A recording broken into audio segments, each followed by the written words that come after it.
अस्सलाम वालेकुम my kitchen queen's, कैसी हैं आप सब। वेलकम है आपको किरण कुकॉलॉजी में। आज जो मैं आपके लिए रेसिपी लेकर आई हूँ वो है जी तंदूरी आलू वाली रोटी, वो भी बग़ैर तंदूर के, बग़ैर अवन के, बग़ैर ईस्ट के आपको बनाना सिखाऊंगी। इसको बनाने के लिए ना तो आपको तवे को उल्टा करके सेकना पड़ेगा और ना ही इसमें किसी भी किस्म की कोई स्टफिंग ऐड करनी पड़ेगी। बिगनर्स के लिए भी ये बहुत ही आसान रेसिपी है और इतनी मज़ेदार कि आप बार बार बना कर खाएँगे और फर्स्ट टाइम में ही आपकी इतनी परफेक्ट बनेगी कि ना तो रोटियां टूटेंगी और ना ही ये ख़राब होंगी। ये आलू वाली तंदूरी रोटी मैं आपको घर पर ही बनाना सिखाऊंगी, वो भी तवे पर। अब आपको इतनी शदीद गर्मी में तंदूर के आगे खड़े होकर इंतज़ार नहीं करना पड़ेगा। तो चलिए जल्दी से स्टार्ट करते हैं कि ये कैसे बनाई जाती है। सबसे पहले हमें चाहिए होगा जी मैदा। यहाँ पर मैंने 2 कप मैदा लिया है, इसको छान लिया था अच्छी तरह। यहाँ पर मैंने अब लिया है जी एक मीडियम साइज़ का प्याज, उसको चॉप किया और उसका पानी अच्छे से निचोड़ लिया, वो शामिल करेंगे इसके अंदर।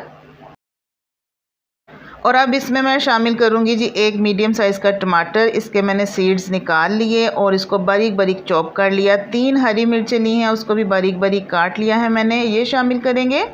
अब इसमें जाएगा जी दही, ये तकरीबन 4 टेबलस्पून के करीब है, दही शामिल करेंगे, इससे हमारी रोटियाँ बहुत सॉफ्ट नरम बनेंगी। और यहाँ पर है जी कलवंजी, 1 चम्मच भर के मैंने शामिल किया है। यहाँ पर डाल रही हूँ जी मैं बेकिंग पाउडर, बेकिंग सोडा या खाने का सोडा नहीं, बेकिंग पाउडर इस्तेमाल कर रही हूँ। ये मैंने आधा चम्मच डाला है, इससे हमारी रोटियां जो है ना वो फूलेंगी। और यहाँ पर नमक डाल दीजिए अपने टेस्ट के मुताबिक। 1 चम्मच भर के चिली फ्लेक्स डालूंगी, बड़ा ही करारा इसके साथ टेस्ट बनेगा। और दरदरा सा कूटा हुआ सूखा धनिया साबुत 1 चम्मच और चटपटे फ्लेवर के लिए चाट मसाला आधा चम्मच। साथ ही इसमें जाएगा जी इमली का पल्प। मैंने 1 चम्मच इमली को थोड़े से पानी में भिगो दिया था 10 मिनट के लिए और बाद में उसको मसल लिया, गुठलियाँ फेंक दी और ये मेरे पास जो है ना पल्प आ गया। तकरीबन 2 से 2.5 चम्मच है, ये डालेंगे। हरा धनिया शामिल करेंगे। इमली के पल्प से खट्टा मीठा सा फ्लेवर आएगा, बड़े ही चटपटे हमारी तंदूरी रोटियां बन के तैयार होंगी। अब इनको जो है ना हल्का हल्का सा हमने मिक्स करना है, अभी गूंदना नहीं है। यहाँ पर 4 मीडियम साइज़ के मैंने आलू लिए थे, उनको मैंने बॉयल कर लिया, अब पील ऑफ करके ठंडा कर लिया है और अब मैं इनको ग्रेट करूँगी।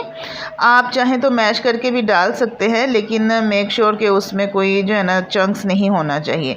तो मैं ग्रेट करूँगी ताकि ये अच्छी तरह बिल्कुल मुलायम सॉफ्ट हो जाएँ।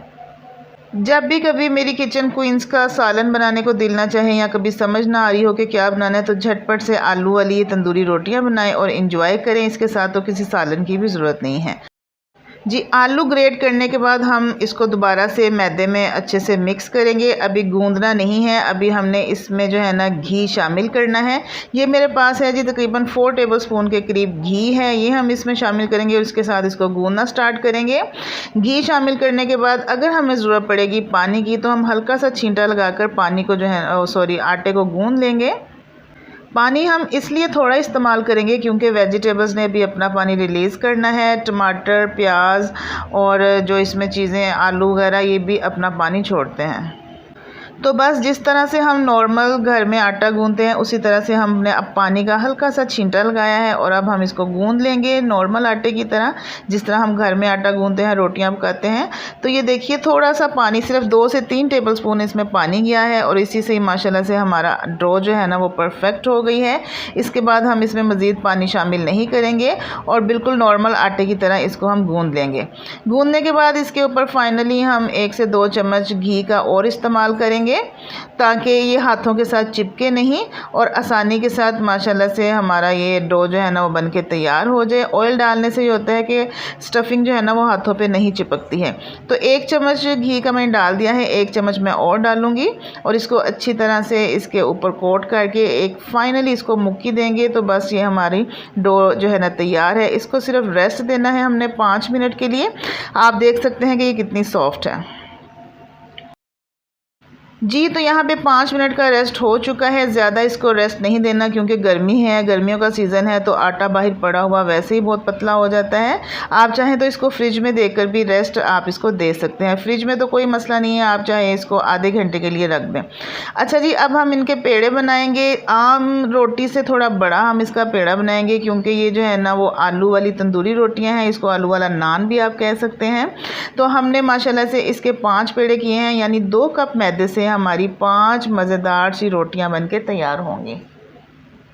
पेड़े बना लेने के बाद एक पेड़ा मैंने लिया है, थोड़ा सा उसके ऊपर मैदा डस्ट किया है और उसको हम बेलन की मदद से हल्का सा बेल लेंगे। ज़्यादा पतली नहीं करनी है। आम जो रोटियां या पराठा हम बनाते हैं उससे थोड़ी सी मोटी ही इसको रखनी है, क्योंकि ये आलू वाली रोटियां हैं तो थोड़ी मोटी ही अच्छी लगेंगी। तो ये देखिए इतनी सी बस इसकी होनी चाहिए। मैं इसके ऊपर नाखूनों की मदद से जो है ना वो निशान भी बनाऊंगी, जिस तरह से तंदूर वाले नान के ऊपर इस तरह से निशान बनाते हैं। तो ये ऑप्शनल है, अगर आप करना चाहें तो ज़रूर कीजिए। इससे जो है ना रोटियां अच्छी लगेंगी, क्योंकि ये हम इसको रोटियां भी कह सकते हैं, नान भी कह सकते हैं। अब हमने तवा पहले से प्री हीट कर लिया था, तो हमने जो है ना रोटी इसके ऊपर डाल दी है। अब हमने जब नीचे से गोल्डन कलर आ गया तो इसकी साइड चेंज कर ली। अब यहाँ पे हम इसको सेकेंगे स्पैचुला के साथ। आप चाहें तो किसी कपड़े, रुमाल, साफ़ी के साथ भी इसको सेक सकते हैं। यहाँ पर ना हमने घी का इस्तेमाल करना है, ना ऑयल का, ना मक्खन का। हमने इसको बग़ैर ऑयल, घी और मक्खन के ही सेकना है, ठीक है ना, क्योंकि ये तंदूरी रोटियां हैं। अगर हम इसके ऊपर तवे के ऊपर ही घी या मक्खन डाल देंगे तो फिर ये पराठे बन जाएंगे। तो लिहाजा इसको जो है ना विदाउट बटरिंग, विदाउट ऑयलिंग हम इसको सेकेंगे। दोनों तरफ से माशाल्लाह से सिक गई हैं।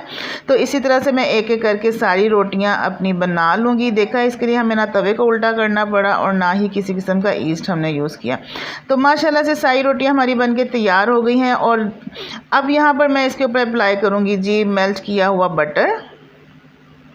आप देसी घी का भी इस्तेमाल कर सकते हैं, जो चीज़ आपके घर में अवेलेबल हो। मक्खन है तो मक्खन लगा लीजिए, देसी घी है तो देसी घी लगा लीजिए। परफेक्ट हमारी आलू वाली तंदूरी रोटियां बग़ैर तंदूर के, बग़ैर अवन के बनके तैयार हो गई हैं। थोड़ा सा हरा धनिया गार्निश करेंगे इसकी खूबसूरती के लिए।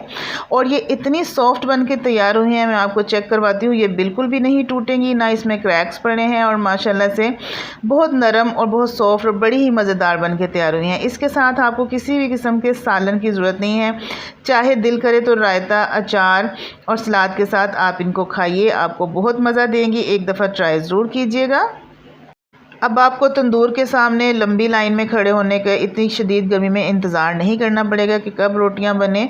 घर में आसानी से आप इस तरीके से बना सकते हैं और यकीन कीजिए टेस्ट में बहुत ही ज़्यादा मज़ेदार है। इसके साथ आप चाटी की लस्सी इंजॉय कीजिए, या कच्ची लस्सी या मीठी लस्सी, और बटर के साथ, रायते के साथ, अचार और सलाद के साथ आप इसको इंजॉय कीजिए। अगर आपको मेरी रेसिपी अच्छी लगी है तो जल्दी से मेरे चैनल को सब्सक्राइब कर लीजिए, मेरी वीडियो को लाइक कीजिए, शेयर कीजिए, ज़्यादा से ज़्यादा अपना फ़ीडबैक ज़रूर दिया कीजिए, एक प्यारा सा कमेंट किया कीजिए।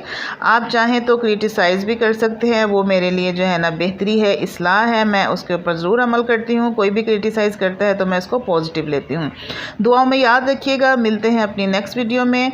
अपना ढेर सारा ख्याल रखिएगा। तो किरण कोकोलॉजी को दीजिए इजाज़त, और आपने ये रेसिपी ट्राई करके मुझे ज़रूर बताना है, क्योंकि मेरे मुँह में तो पानी आ रहा है इसको देख देख के माशाल्लाह से। ओके, टिल देन अल्लाह हाफिज़। मेरे चैनल को विज़िट कीजिएगा, वहाँ पर आपको मिलेंगी बहुत सारी न्यू एक्साइटिंग रेसिपीज़। तो दुआओं में याद रखिएगा। अल्लाह हाफिज़, take care and bye bye.